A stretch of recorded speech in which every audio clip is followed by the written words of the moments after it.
Hello, Alabama fans, and welcome back to the BOL Big Show. I'm Tim Watts, the BamaOnLine publisher, and this is team extraordinaire expert Charlie Potter. We didn't get a chance to catch up with Charlie after the game live. BOL, we did a show, and thank you all for tuning in Saturday night late. But Charlie's doing interviews with our young fella Blake Byler, who'll be coming on in a few minutes. So we want to get Charlie's thoughts.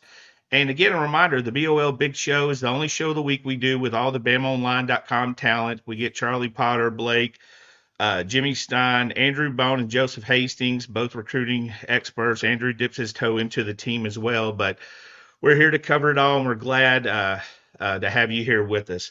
Before we get started, please do us a favor, hit that thumbs up button, like and subscribe. Page has grown tremendously. Me and Charlie never thought we'd be YouTube stars, but we didn't think we'd ever do a YouTube show either. But really enjoying doing this and glad to have everybody here in Roll Tide. Charlie Potter, tell us your thoughts. Start wherever you want to. Give us some thoughts on the game, before the game, how it went, and everything that happened. Well, before the game, it was frustrating getting over there because it started raining. So you don't really see rain in Tuscaloosa on a game day. So that was a great start, but it ended up being a great game. It felt a lot of the same. Walk of Champions was a little earlier. The team got to the stadium a little earlier. There were some tweaks here and there in pregame warmups that you're used to seeing that maybe weren't there. Like they always end, and under Nick Saban, they always ended on a punt and then they'd go to the locker room. That didn't happen, but it's just little nuances that were kind of different.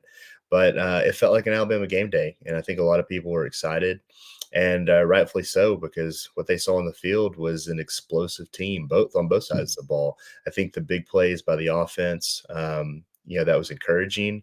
I think you'd like to see a little bit more from the offense, just in terms of longer sustained drives. But if you're scoring on home run plays left and right, you take that every day of the week. So I think defensively, it was impressive how the players were flying to the ball. I think several individuals stood out, like Jahad Campbell, your boy Quay Russaw.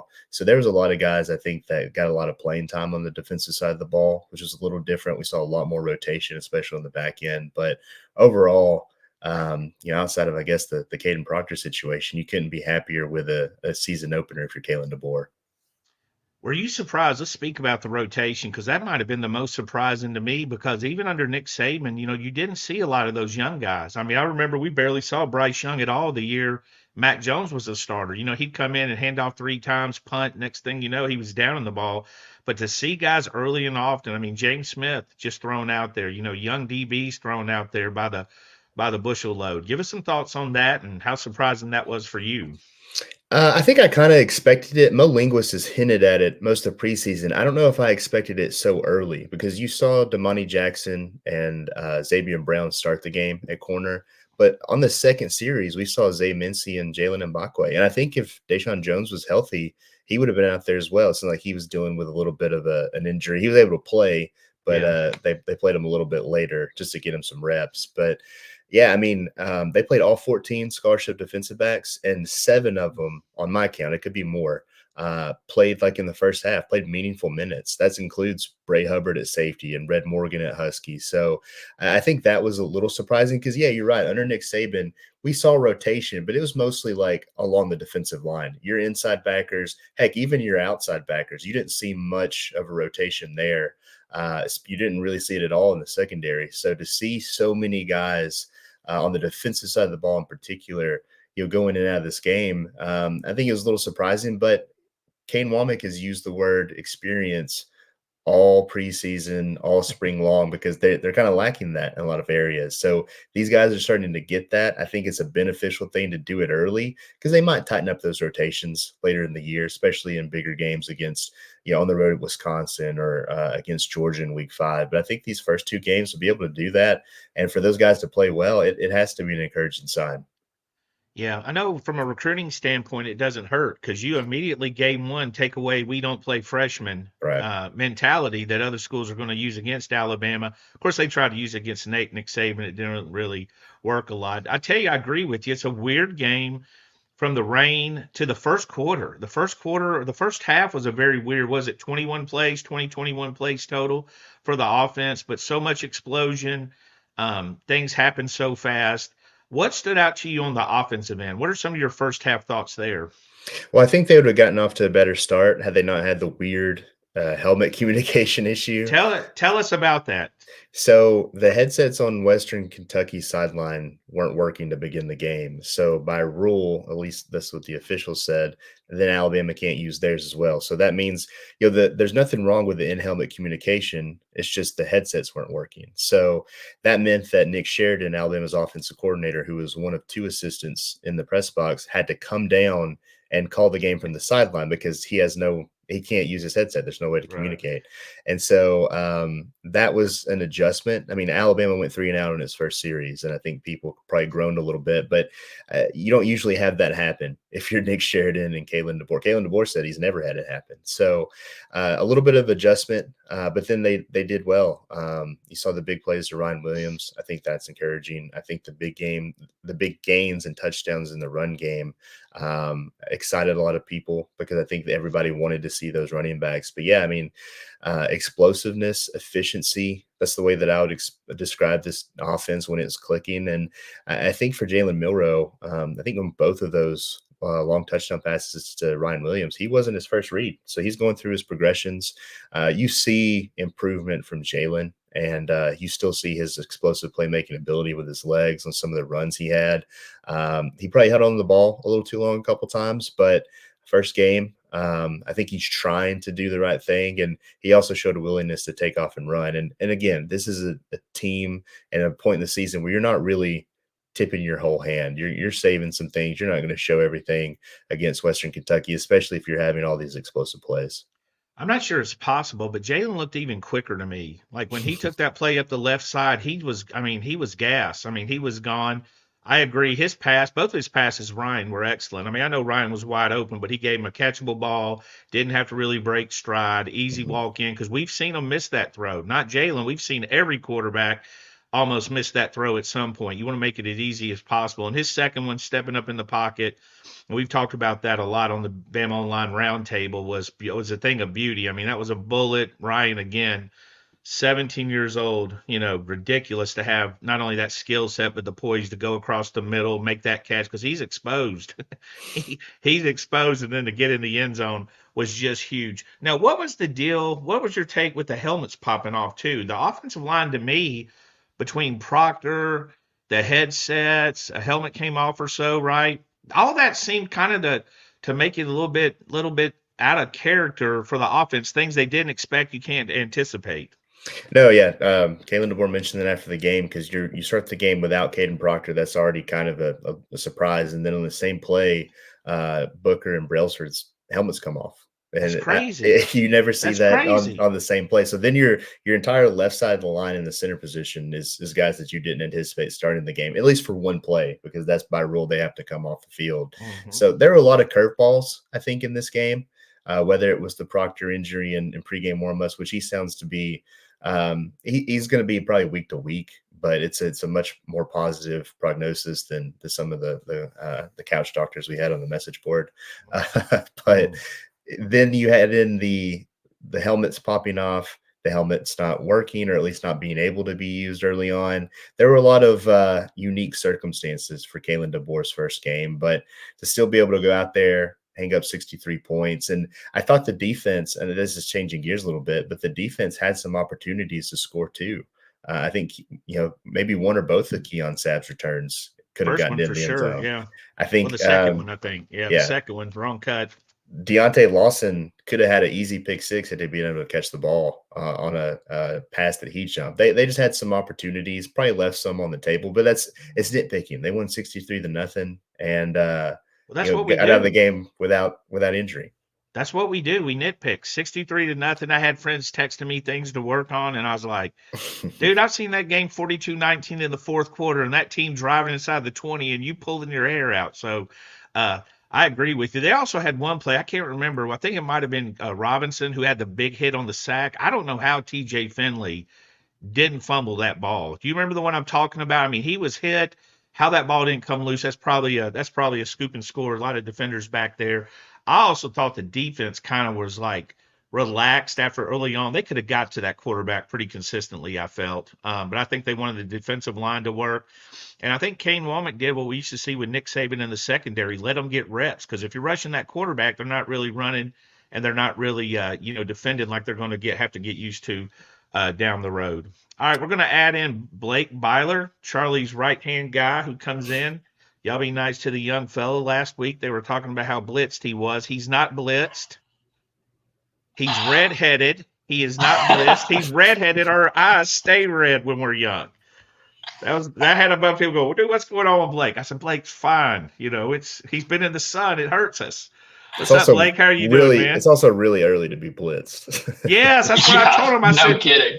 I said, dude, I don't know what time we dropped the show, but we filmed at like 9. Blake's not out there power puffing, at 9 a.m. He's got to go. Don't need to worry about that. Hey, we wouldn't blame you though. Blake, how are you doing, man? I'm good. How are y'all doing? Great. Blake, give us a couple of thoughts here. I want you and Charlie to volley back and forth a little bit. Charlie's gave us some thoughts on the game. What were your thoughts? What stood out to you? Again, we didn't get to see you after the game. Blake's with Charlie doing interviews. We want to get your thoughts. What stood out to you? If you had to pick one thing that kind of caught your attention, what's that one thing? I'd probably have to go with Jalen Milroe and just kind of the all-around game that he played. And I know y'all already mentioned kind of him being able to go through his progressions whenever he's found Ryan Williams on both of those touchdowns. I tweeted it out, but I think the second, and I put it on the message board as well, but the second touchdown throw to Ryan Williams really impressed me because he was able to stand there in the pocket as the pocket kind of narrowed in on him. He didn't panic and he didn't run outside of the pocket and try to make something happen like maybe he would have done earlier in the season, bailing on going through his progressions. He stood in there, he stood tall, and then he delivered a nice ball over the middle of the field, which I know is something a lot of fans have been wanting to see out of him, is kind of that intermediate, so to speak, that kind of like 15 to 25 yard range is where he put that ball for Williams. And then obviously Williams making a great open field play, showing kind of the dynamic ability that he has as a 17-year-old, which is incredible. But on top of the passing, we didn't get to see that much out of him because he only threw 9 passes in the entire game. But I think just kind of what he showed, he also had a really nice Jeremy Bernard on the right sideline, a little corner route, and he hit that for a nice throw. And so I think there were positives to take away from his throwing, from his passing game, even though we didn't get to see a whole lot of it and necessarily see him go on like a methodical long drive. The other thing I really liked was the way that he was utilized as a runner in the red zone, because when you have a quarterback that's as mobile and as dynamic with his legs as Milroe, he's probably the best athlete on the field. In the red zone, that adds a whole extra element for the defense to have to worry about. And we saw it with the first touchdown coming off the Keon Sabb interception. And it was a sweep to the left where both guards pulled, but it was out in an empty formation. So they didn't have anybody in the backfield. He just took it and took off right behind 2 of the best guards probably in the country, in Tyler Booker and Jaden Roberts. And so that wrinkle was nice. And then on the second long touchdown, or not long touchdown, but red zone touchdown, he had the fake toss wherever he faked it. The linebacker bit on the toss, and then he took off. And whenever Milroe puts his foot in the ground, his acceleration is incredible. I mean, I audibly was surprised by the ground he can cover from point A to point B whenever he decides to put his foot in the ground and turn upfield, kind of like we saw in some of those runs against LSU in that game last year where he had 4 rushing touchdowns. So obviously a lot of positives to take away from a 63-0 win. A couple nitpicks as well, like y'all were talking about earlier. But I think Jalen Milroe's kind of all-around game was impressive to me, from a couple of throws he made to how he was also utilized in the run game. I think a fake toss with Jalen Milroe is just gross. That should be illegal. It was such a well-executed play. And I think kind of what Blake said in the beginning, he just looks more confident. I think that Alabama's coaches have just filled him with that all off season. And I think that it showed on the field. I think that he knows that the coaches trust him. I think he trusts them. And I think that relationship leads to some of these explosive plays because they've catered the offense around the most explosive quarterback in the country. When Ryan scored, it reminded me when Brody Kroll came in the game. You two weren't born, I don't think. I know I know Blake wasn't born. Last week, Blake's like, in my lifetime, and me and Andrew like, get the hell out of here. What are you talking about? You haven't even lived. There's been no life. There's been no lifetime. You're just out of the teenage stage. But I remember Kenny Stabler basically said along the lines. He came in through a touchdown pass, and Kenny said on the radio, "It don't take that boy long." Like that's the magic. And I thought instantly of Kenny Stabler, Bama great Kenny Stabler, saying that about Brody Kroll, who threw a laser for a touchdown entering the game, and Ryan coming in.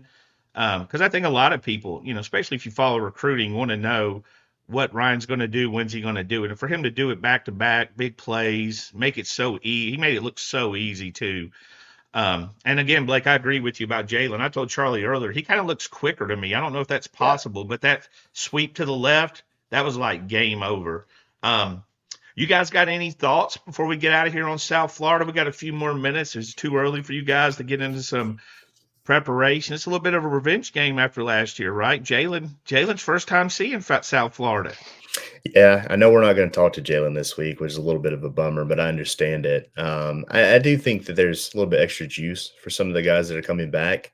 They're not happy with that 17-3 win last year because it was an ugly game. It was Blake and I were both there. It was a torrential downpour. It was just a tough game. It was delayed forever. When you're back at home, we were watching on like somebody's bootleg video cam recorder. It wasn't even ESPN took the big cameras home. It was a tough afternoon in Florida, and I think that a lot of these guys, they don't really need motivation, but if you were looking to make some up this week, it's not going to be tough because I don't think they were satisfied with the way they played. Heck, Tyler Booker didn't play in this game last year. There were some guys that didn't play. Jalen obviously didn't. So I think it's going to be a much different outcome. It's at home. Completely different coaching staff. But South Florida welcomes back a lot of players, even their quarterback. So Alex Golish, the former Tennessee OC, he's going to want to play fast. And I think that's going to be another good experience for a lot of these young defensive players is facing that this early in the year because they're going to see teams like Tennessee and others later in the schedule. So I think it's a good early test. But I do think, like you said, there is a bit of that revenge factor. Yeah, I think it's going to be another one of those situations where kind of like Western Kentucky with Tyson Helton, they have a good scheme. They're not necessarily going to have the athletes to match up with Alabama on a down-to-down basis, but they have a good quarterback, Byron Brown, who kind of gave Alabama a little trouble running the ball last year, if I remember correctly. Alex Golish obviously brings over a dynamic offensive system. 2 years ago, that 2022 Tennessee team that beat Alabama in Neyland, he was the offensive coordinator. So he's got a good offensive system. So it's again schematically going to be a good chance for these young defensive backs, these young defenders, to kind of make sure they're locked in from a mental perspective and from a preparation perspective, because obviously they're going to be able to out-athlete them. But just to see the way that they prepare for this game, I think they answered the challenge against Western Kentucky, pitching a shutout. Obviously, a couple of things they could have worked on. Kane Womack kind of touched on that yesterday. But it's another opportunity to face kind of an interesting, different scheme, an up-tempo type of scheme, something that they might see kind of resembled later on in SEC play. So it'll be a good chance for those young defenders to get more experience in that way. Well, two thoughts here. The first is South Florida is going to be motivated. They're literally playing to be the second best team in Florida at this stage, right? I mean, they're pushing up to move in there. But I'll tell you the one thing that I think is, to me, behind the scenes is how good practice will be this week, because when you have everybody play, everybody's excited, right? It's like a little league game. You know what I mean? Tommy ain't upset. Tommy's mom ain't on the fence. You know what I mean? So everybody got to play. So that practice is going to be extra, excited this week. Charlie, give us one final thought from Kalen DeBoer's debut before we get out of here. And let me remind you guys, please do us a favor, hit that thumbs up button, like and subscribe.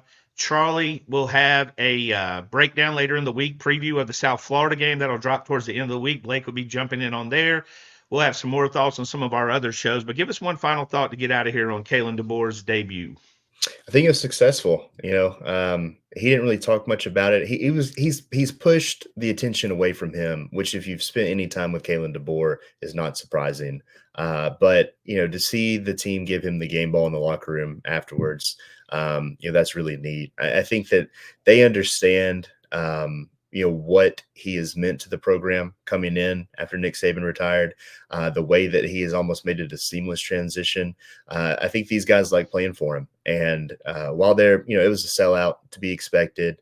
The place was rocking. You had the lights. Everything was exciting for the first game. I think for him, it was a successful one because of the way that the team executed. They were physical on both sides of the ball. There was explosive plays on both sides of the ball. So again, outside of the Caden Proctor just freak incident and pregame warmups, man, you can't really ask for a better game one if you're Kalen DeBoer. And I think that the big thing is we talked about what was different at the top of the show. What's the same is his message to the team afterwards. These points don't carry over to next week. We've heard players still mention 24-hour rule. So they're not, hanging their hat on what they did against Western Kentucky. I think they're locking in and focusing, and they have to. They practice on Sunday. It's a new kind of a different schedule for them. Yeah. So I think these guys, the 24-hour rule will be easily enforced with them getting back on the field the day after a game. Blake, give us a quick thought. I think it was successful, kind of like Charlie said. I mean, there's not much more you can ask for whenever you see a 63-0 win, especially in your first game coaching against the team who's not necessarily like Western Kentucky's not full of scrubs. Like that's a decent, like solid group of 5 program that Alabama went out there and just pounded, and it wasn't even close. I think overall the defense was the most encouraging thing that I saw, to see them pitch a shutout, especially when we know how inexperienced they are, especially on the back end. And I thought a lot of those guys made really good plays. You had some new guys up front make a lot of plays. And I know you mentioned it earlier in the show, but Quay Russaw, LT Overton, obviously Deontay Lawson and Jahad Campbell look like an absolute stud duo at linebacker. But just kind of across the board, the defense definitely impressed me. And I think that's something that's very encouraging going forward, to see kind of the physical mentality that we heard about from that second scrimmage that kind of got talked about by players and coaches leading up to this game. You really saw it in this game, and you saw the physicality that this team wants to play with. They laid a lot of big hits, and I think that's really encouraging going forward. All right, Charlie Potter, but Blake Byler, I still think there's an N missing from your last name. I have to really practice that before. I've been calling him Bliner for like 2 weeks. Andrew pointed it out. Thank you, Andrew Bone. First thing he's ever did for me. But y'all had great coverage. Game coverage was great. We look forward to seeing more of it this week, and you guys can check them out at BamaOnLine.com. You guys go get some work done. We're going to welcome in Jimmy Stein and Andrew Bone. See you guys. Yep. Look at that transition. Wow. The double drop, the double add. I just made Charlie Potter look a lot older. How did I not start? I should have started my own computer company. I didn't know I was a technical wizard. Good morning, Andrew Bone. How are you doing with your hat? I like that hat. It's a good-looking hat. I'm good. How y'all doing? Good. Jimmy Stein, how are you doing, buddy? Oh, I'm doing great, man. Well, welcome to the show. Tuscaloosa tomorrow. So okay, good. Well, welcome to the show. I know we had a late Saturday night here. Good live show. Appreciate everybody for joining in. Let's get some thoughts. We're not just focus on the game thoughts. We can focus on the thoughts of college football in general, kind of the South Florida, the different angles. I mean, we were talking about this with Charlie and them earlier. I mean, it's kind of weird to think about, but Jalen Milroe didn't play in the South Florida game last year. I mean, it's kind of crazy. Jalen's playing, and also I said earlier that South Florida might be playing for the number 2 team in Florida. They're having some struggles with FSU in Florida right now. So, Jimmy, give us some thoughts on college football and the weekend in general. Well, I'd start with Florida State, just because so many people had Florida State in their preseason, bracket about making the playoff. And that's, I mean, I know you're 2 games in, could technically win the ACC, and they're technically still in it, but come on, they're going to flounder a lot this season. And I think it started, the game that no one talked about. In fact, it was ignored when they lost to Georgia 300-0 in the bowl game. It was completely ignored. It was ignored to this point. The AP voters and coaches voted Florida State ahead of Alabama, even though Alabama had played Michigan to one play, one score in overtime, the national champions, and Florida State lost by 1 million in the bowl game. The AP voters and coaches still voted that Florida State team ahead of Alabama. It started back then. This is not a 2-game losing streak. It's a 3-game losing streak that started with that flat out humiliation. And what I want to ask all those voters is, If Alabama lost all 22 starters, all 22 from last year's team, and still played Georgia, yes, I'm a homer. Alabama would have lost. We got our butts kicked. It wouldn't have been probably very close, but it wouldn't have been 60-2. I mean, Alabama would have made some sort of competitive effort out of it, and probably, to be honest, been in the game to some extent, at least deeper into it. There was no resistance. Yeah, there was no resistance. Yeah, there was no resistance. It's a culture issue that was completely obvious back then and totally ignored. So sorry, I went off on a rant there. I just feel kind of strong. We want you to rant. I love when we want you to rant. Get rowdy. Shoot, it's the big show. I'm still mad. I'm still mad Alabama didn't get in over TCU. I think what really messed this team up before I go to Andrew is the fact they spent a whole year crying like babies about last year, and now they can cry about this year because they are some pretty upset. I had a Florida radio guy want to interview me and ended up not interviewing me. I didn't even set the interview up because he wanted me to say these Bama guys were huge losses. We love Roydell Williams. We've discussed this. We like some of these players. We take Ferguson, all those guys, but none of these guys were expected to be huge impact guys at Alabama this year. And when I told him that, he was like, "You're saying Bama didn't want these guys?" I said, "That's not the way I'd put it, but no, they didn't fight to keep them." Andrew, jump in here with some weekend thoughts. I know that game's fresh on our mind, but hey, LSU, Brian Kelly was so happy last night. He's like, woo! Come on, baby, let's go. I mean, football in general is back. I mean, that's what the exciting part is. It is. That week 0, you're like, okay, this is preseason. Even though they were real games, it felt like a preseason, probably more so because Alabama had not kicked off yet. But it's exciting to get back kind of into the flow of things and see all these games. Crazy to see Florida State, obviously, with 2 losses already. I mean, they're done. I mean, they're not going up to South Bend and beating Notre Dame. They're not beating Miami this season. I mean, their season's pretty much done unless they can figure something out pretty quick. But LSU losing to USC, I think that was probably a little bit surprising. Going into the season, you're just not sure what type of LSU team you're going to have. They always seem to have a lot of talent. Brian Kelly, good coach, even though Alabama fans don't want to say that. He's a good coach. I mean, he's a top 10 coach in the country, but they go out to Las Vegas and get beat. I think just overall, seeing all these different freshman wide receivers throughout the country kind of shine, whether it was Ryan Williams, even down in Auburn, Cam Coleman, Perry Thompson looked good. Jeremiah Smith up at Ohio State looked good. The future of college football, with a lot of these young stars, extremely bright, extremely exciting. But yeah, let's get into Alabama.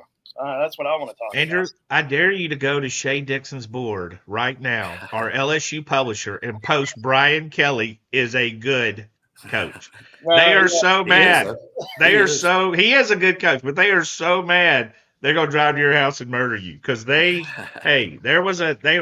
and I'll be honest, I was surprised they lost. I thought they were clearly the better team. The game just never could get their feet underneath them. And, we just skipped over a game that's pretty surprising to me was Notre Dame winning in College Station. We kind of just skimmed over that. I mean, that's a great one. That's a huge, to me, I know that Aggies were like 3-point favorite, but to me, that's a pretty big upset because I didn't think Marcus Freeman could win that type of game. I heard so much Connor Wegman. I mean, dude, he's going to be the number 1 pick. And, we heard all that stuff. And also we just kind of missed the Riley. I mean, Connor Wegman was 12 of 30 with 2 picks and 100 yards. And on the flip side, we had Alabama native Riley Leonard over there, who a lot of people had penciled in for Auburn, over there leading them to a victory. So a great weekend. But yeah, with Bama, Jimmy, give us a couple of thoughts here before we get out, start working on that recruiting stuff. Sure. Well, with Alabama, maybe South Florida. What are you expecting coming into this game? They're not a bad football team, and they're pretty good. They've got a handful of dudes. That quarterback's a good player. I think Alabama played so well defensively last year in this game, which is another forgotten thing, by the way. As much as that game was a bit of a disaster for Alabama, the defense played great.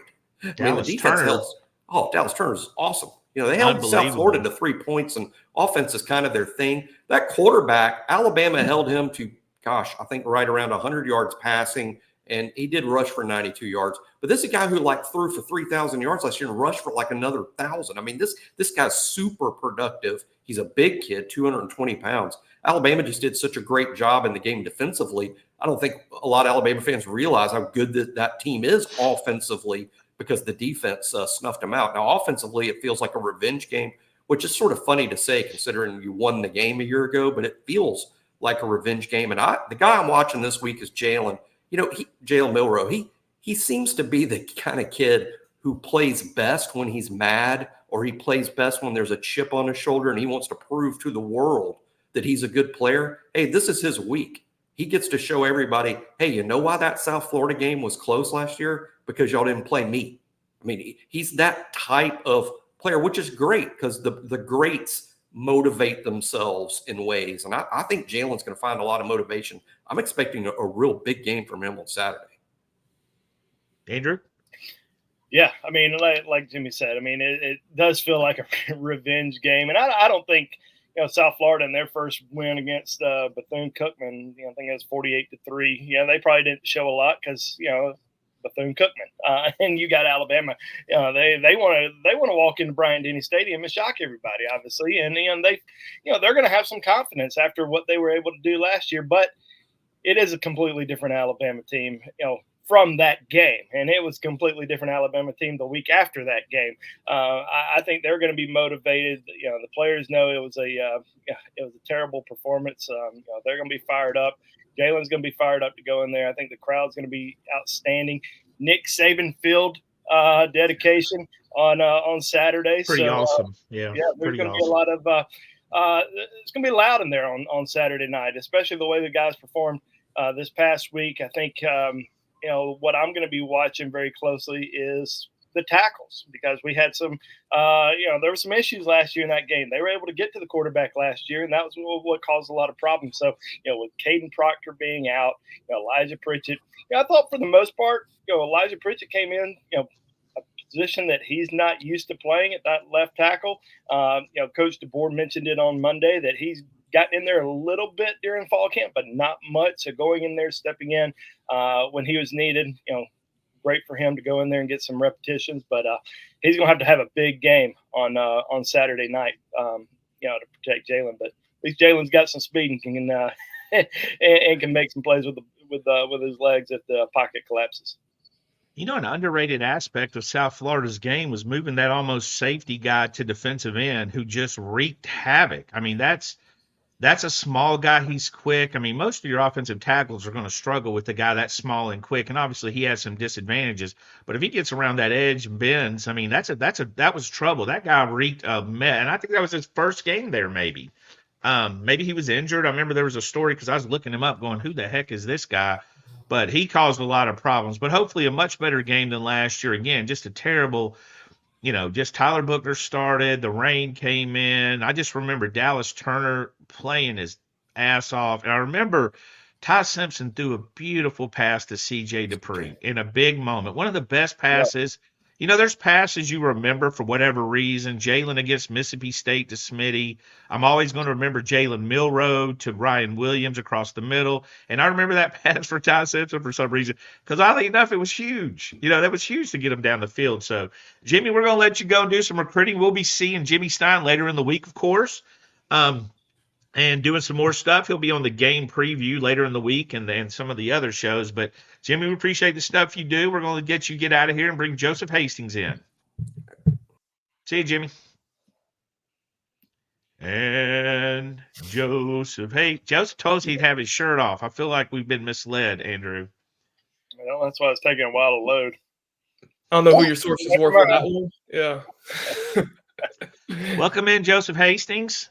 You back to your normal time zone in your life now? Are you back to the American time zone? Yeah, I'm still adjusting to it. It's like I feel like I'm 5 hours ahead, like it's 9:00 and I think it's 2. So I'm still adjusting to that, but that's been good for the most part. Do I see Joe with an Alabama hat back there? You see Joe with the Alabama hat. You see Joe with the red. We're getting back adjusted. Things are how Are you still wearing the open-toed sandals, capris, and ponchos? I don't know who you heard that from. Those rumors have been flying around. I made it up. would I'm love gonna to be. confirm I'm gonna they're be not honest. accurate. I'm gonna be honest. I made that up. I'm while you were over there in a couple of messages, I kept saying it when I knew you'd be asleep in Europe. But welcome to the show, Joe. We're gonna talk some recruiting. We went over a lot of the team stuff. Joseph Hastings, young guy, does a great job for us. Teams up with me and Andrew covering recruiting. Had some good interviews this week. This was a deceptively busy weekend, right? I mean, if you include Nate Oats into this mix, if you include obviously football into the mix, but you had a lot of guys. I mean, you had guys sneaking in, that were commitments, not sneaking in, just didn't let us know they were coming. And you had new offers going out. You had one of the most elite 2027 prospects in the country coming in. Before we get into that, last request, do us a favor, hit that like button and subscribe. We 3 thumbs ups. It's got to count for something. Appreciate everyone who's here and tuning in to the live shows or the tape shows. But let's get into that. Let's get into that first offer. And the one I'm most interested to talk about, Andrew, is Ole Miss commitment Mason Dunn. Very long, athletic, 6'2" plus 180 cornerback. Could probably project anywhere in that secondary, but probably gonna get his first look on that boundary. Tell us a little bit about him. So we knew Alabama going into the season, they were going to be evaluating a lot of guys that they had not seen during the summer, guys that didn't come out to camp. Maybe a coach went out and saw them during spring practice. Wanted to see them come out and work out in front of Coach DeBoer, and for some reason or another, they just didn't make it. So you're going to see some guys that were going to get evaluated during the early part of the season. And Mason Dunn, a couple other guys that we'll mention here in a minute, were also in town that had been in communication with Alabama since the summer. It wasn't like the communication just started over the course of the last couple of weeks. They'd been in communication since late June, early July. Hey, we want to see you at some point. Can you get to campus? Sure. And Mason Dunn was one of those guys out of Tupelo High School, committed to Ole Miss, but made it to Tuscaloosa on Saturday, and Alabama extended him an offer. Now, this is a guy that Alabama really likes a lot. I think they're really pushing hard for him. They're going to try to get him back on campus a few more times. Would certainly love to get him in for an official visit. I think Alabama's going to have a chance. Him skipping Ole Miss's, first home game of the season to come over to Tuscaloosa. I think that's significant. Of course, on the flip side of that, Ole Miss fans are thinking the same thing about Caleb Cunningham being in Oxford rather than Tuscaloosa, but good thing Caleb being One difference is Caleb said he was going to Ole Miss. Dunn kind of kept this quiet. Nobody completely quiet. Now we knew that he was. We knew, but he didn't want us to know. Yeah, it was kind of kept quiet, and he makes it over to Tuscaloosa, and from talking to different sources, Alabama feels like it's going to have a chance with him, and so we'll see if he makes it back to Tuscaloosa in the next, potentially this weekend, but at least later on this season. We see this a lot. We see the hope Bama has a backup plan discussion, which come on, I mean, that's one of the dumbest things you can possibly say. First of all, the worst coaching staff in the country, the worst recruiting staff in the country has some kind of backup plan for the most part, but a staff that's proven they know what they're doing in recruiting and all that kind of stuff. And I mean, that was the talk when Derek Smith decommitted and, ended up flipping to Auburn, was what were they going to do at DB? Well, this is what they're doing. They're recruiting guys like Mason Dunn, Richardson, the South Florida, and Tavius Richardson, the South Florida commitments, another guy that came in and got an offer. This is the backup plan. It's not like they're like, oh crap, what are we going to figure out? And again, this isn't a situation where they're going to be, and we're going to pound this in. If Keon Saab, and this is just a for instance, if he goes pro early, if he leaves this year for the draft, they're not probably going to a high school freshman unless it's a Caleb Downs type impact guy to replace him. They're probably going to the portal. Still recruit the high school ranks. And Joseph, give us your thoughts on some of the DBs that came in.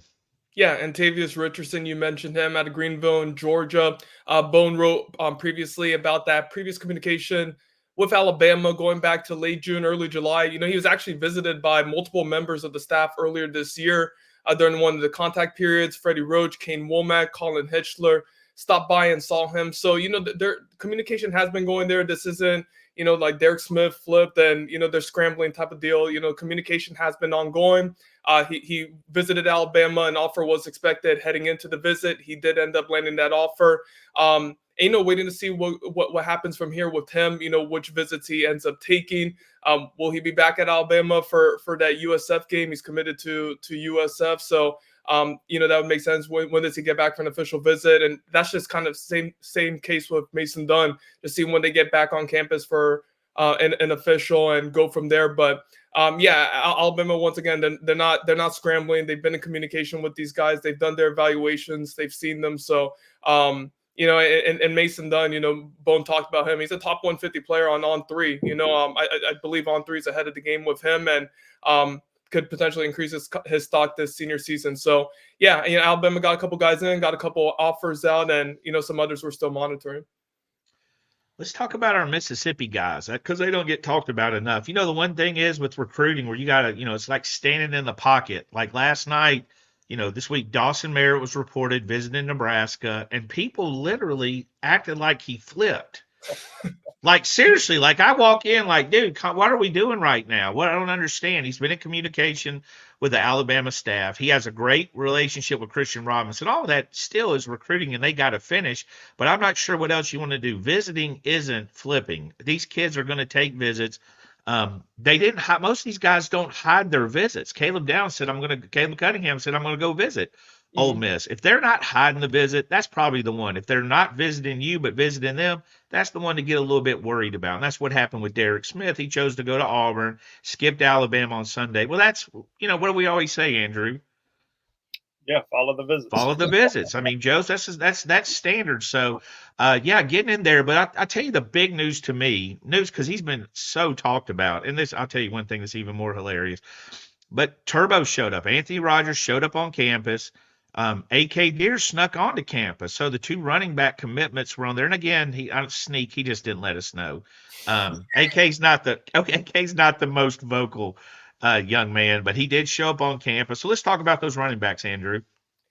Yeah, I think Turbo Rogers getting back to Tuscaloosa, was big because he had not been to Alabama since June. And when he visited in June, it was with his high school football team participating in 7-on-7. It's not like he came to Tuscaloosa, hang out for the day with the coaching staff, be around the program, didn't take the official visit during the summer, wanted to wait until the fall to take the officials. But with Alabama, this is a new staff except for the running backs coach. And as far as his recruitment, running backs coach, Robert Gillespie, they wanted to see him. They wanted to see him a little bit more just because they had not really had a chance to evaluate him throughout the entire season.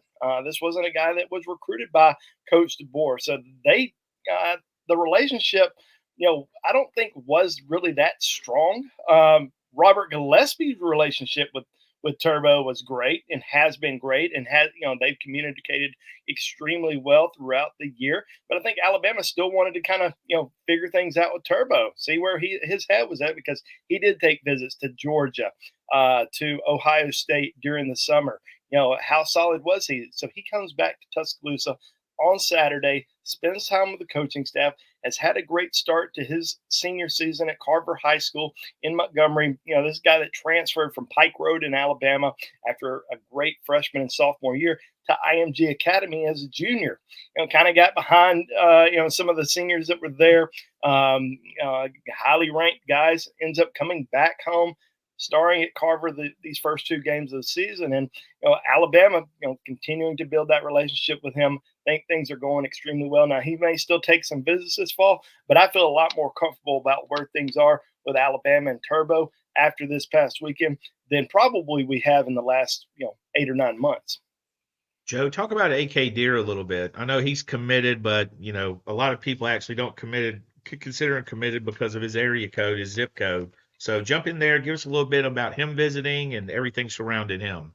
And, with the history of recruiting in Mississippi and, how crazy some of those recruitments have been, it's, it's understandable if there's worry, even though the kid hasn't visited anywhere else, hasn't stated intentions to visit anywhere else, and he just committed less than a couple of weeks ago, there's going to be people who are concerned. But, I had a chance to speak with AK's mentor shortly after he committed. He stated that he was locked in with Alabama and, returning for that home game, that season opener, an opponent that really isn't a high-profile opponent like we'll see in a few weeks. It's definitely a positive sign here. Once again, you mentioned it before, with all the visits, see if he ends up going elsewhere, if he goes to an Ole Miss or goes to a Mississippi State this season, a couple of those in-state schools. I just want people also to know Quitman, Mississippi is closer to Alabama, to Tuscaloosa, Alabama than Oxford. So it's he's going to have those opportunities to visit Alabama.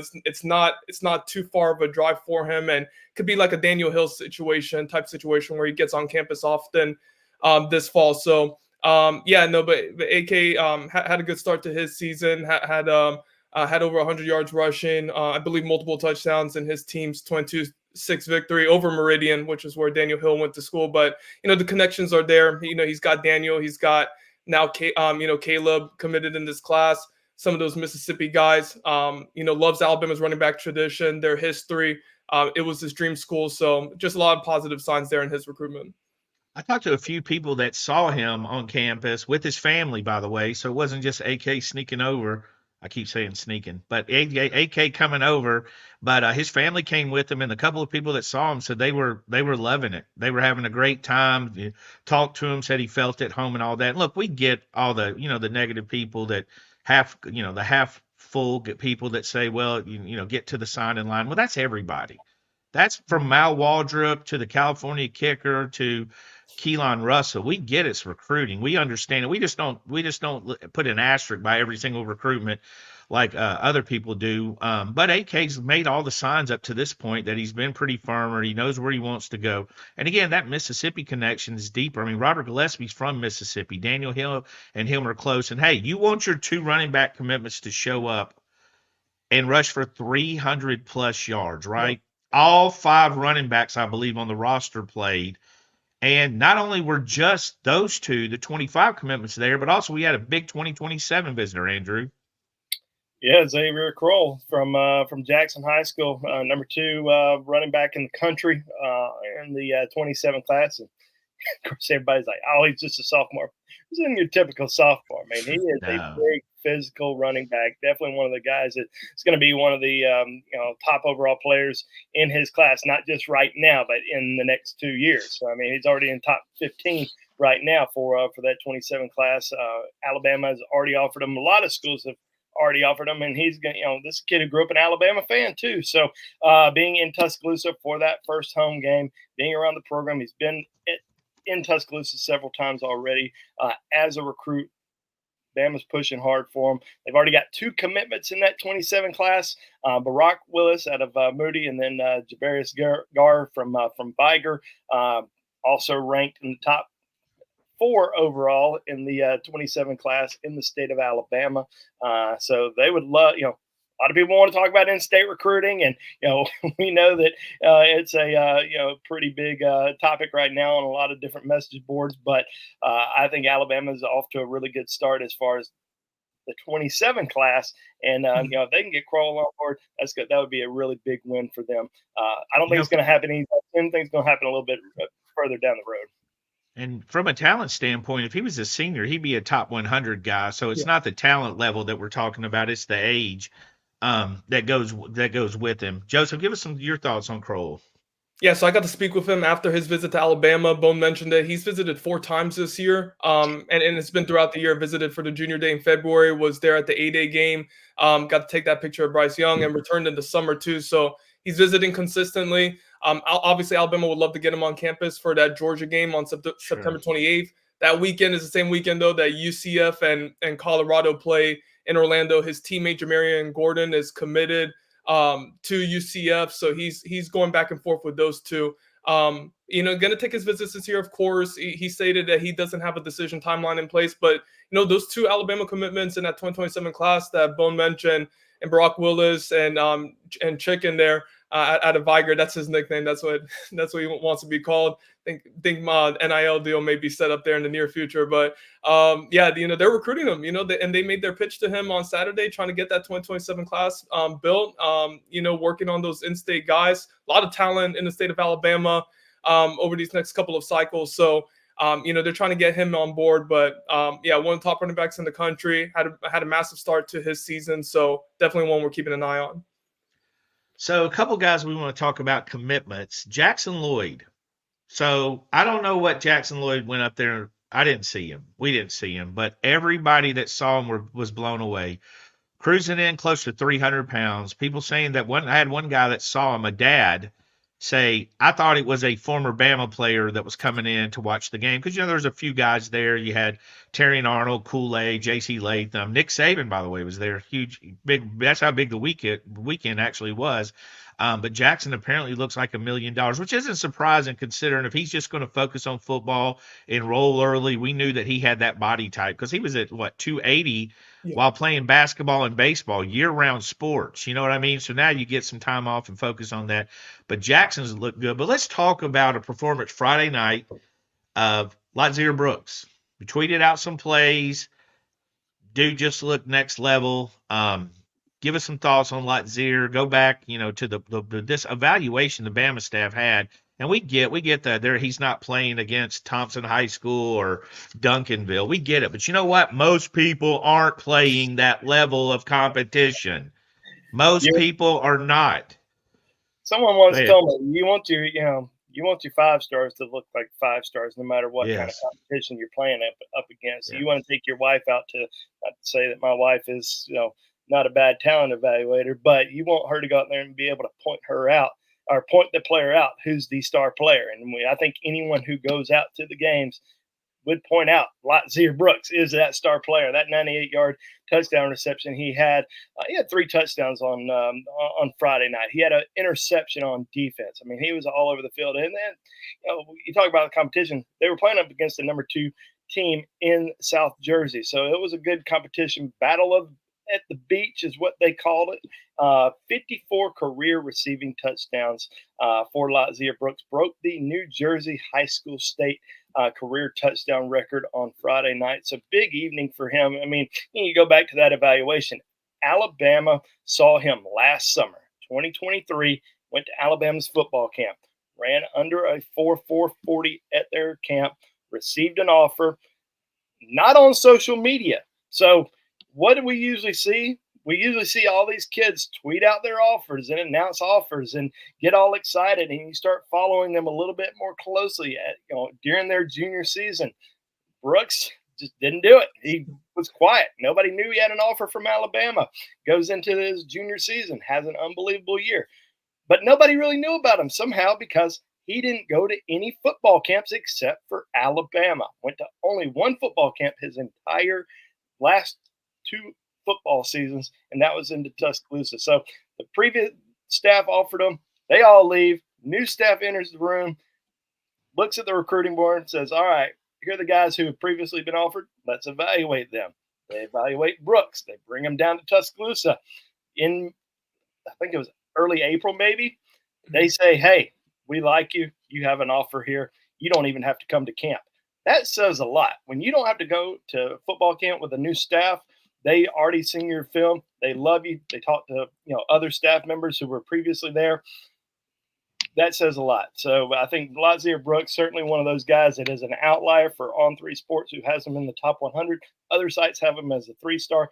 You watch his film, who cares about the competition? This is one of the best overall players at the wide receiver position in the country. To me, he's a no-brainer. That's the thing about it as a prospect. And also the people that were watching those clips. I watched that game.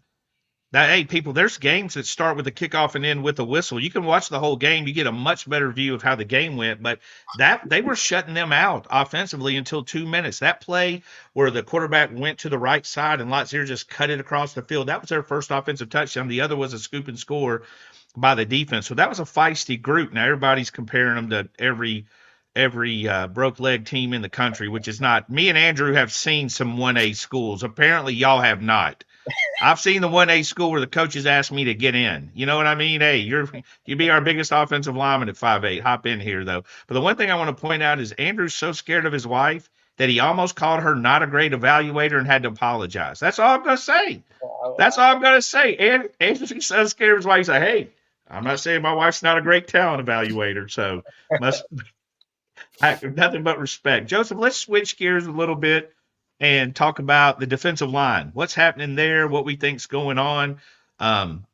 Again, no one coming into this year wasn't supposed. We said this over and over, right? How many times do we say 2 wide receivers, 1 Wolf, 2 to 3 defensive linemen, 2 interior, 1 bandit. And then at one point this year in June, we had people wanting to take 4 wide receivers, not just 4, but Derek Meadows, Lockett, Cunningham, and Brooks. The best class in history. So, Joseph, let's talk about that defensive line, the 2 commitments, and then where we're going from there. Yeah, obviously, there was recently a few weeks ago the flip of Antonio Coleman to Auburn, subtracting a defensive lineman from that class. But, I think a big thing, and it is talked about, but I don't know if it's talked about enough, is Stephen Boumau being in this class, committed, coming to Alabama as a part of that 2025 group. And then you also have a London Simmons in there too. So you have the high school and then somebody who's going to have a year of college under his belt. And we got to see, both of them start their seasons. Recently, Steve had a sack. I believe he had a forced fumble. I'm not sure. I was watching the live stream. They were going back and forth on the angles multiple times. I couldn't tell. It was hard. Yeah, he came away running, running with the ball. So, he had a good performance. Wasn't on the field a whole ton, but he did make some impact plays, and he has the size. You see at 6'4".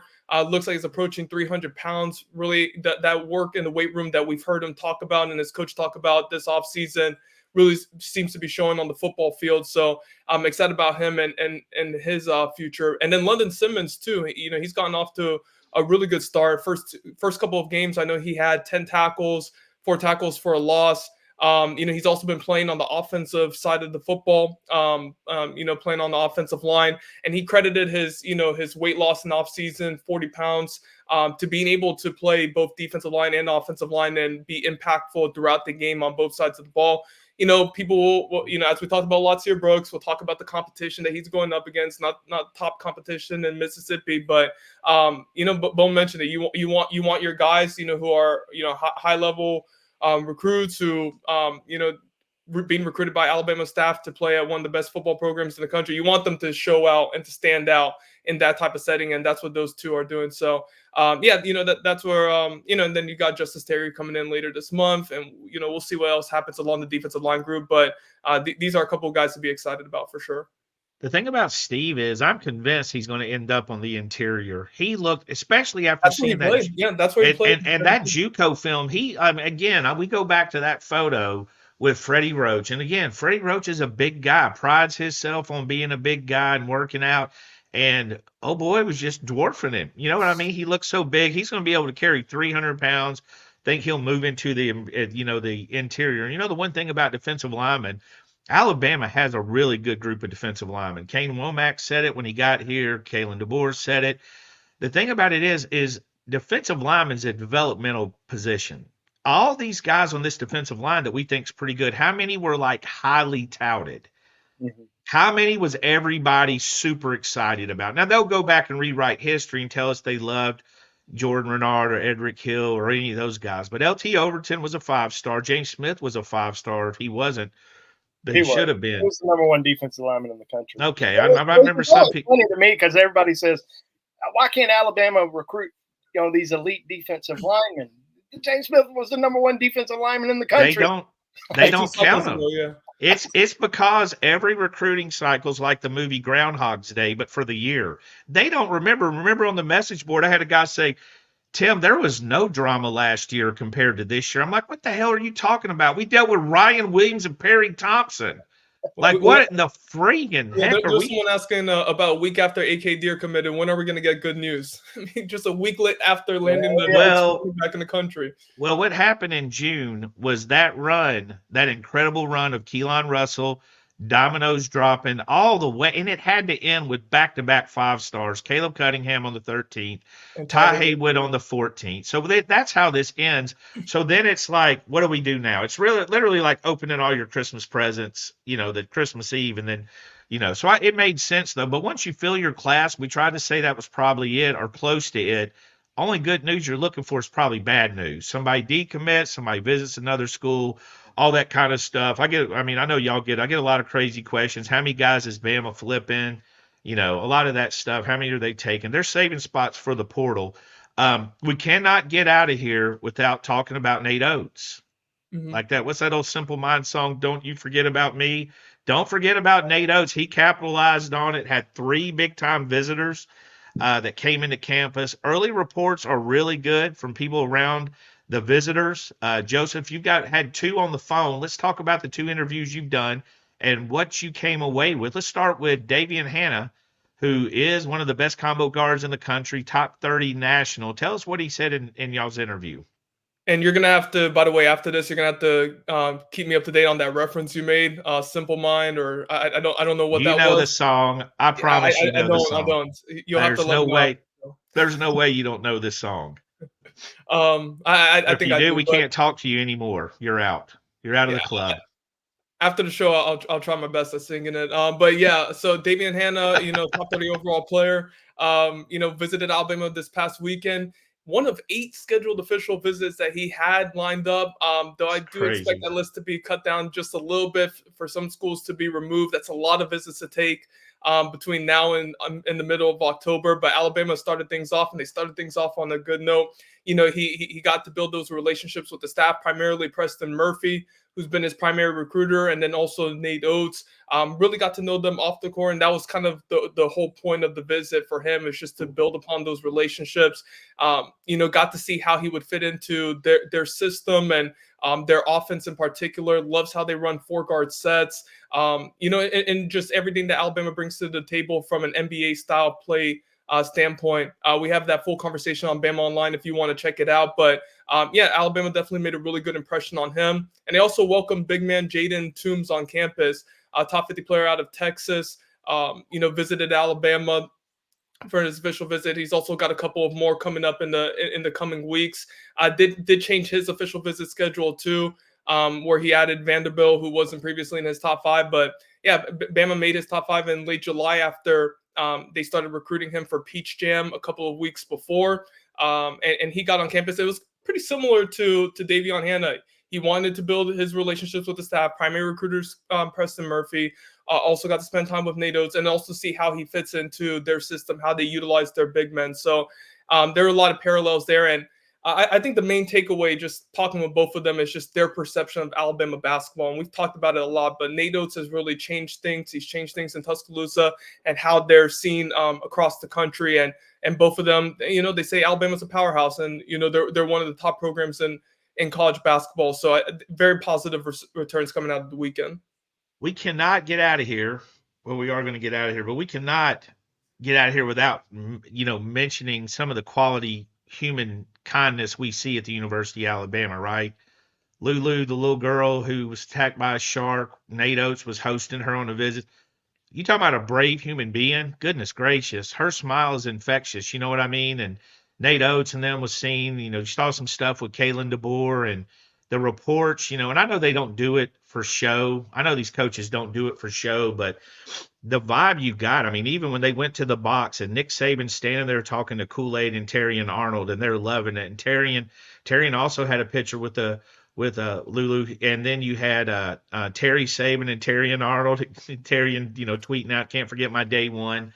The vibes in Tuscaloosa are really good as far as human beings go. You guys talk about that a little and some of the stuff we see, because what we see on social media has been pretty amazing. Yeah, I mean, you saw the girl who was at Alabama's practice. I don't know if that was filmed. I don't think that was filmed yesterday. Maybe last week. But being out at practice for Alabama, being able to get in the huddle with the team, that was pretty special to watch. There's been a lot of really good, just human nature stories that we've seen, human compassion stories that we've seen in Alabama this year with Coach DeBoer, Coach Oats in the past, but overall has been awesome to watch, and gives you a lot of hope for just mankind for the future.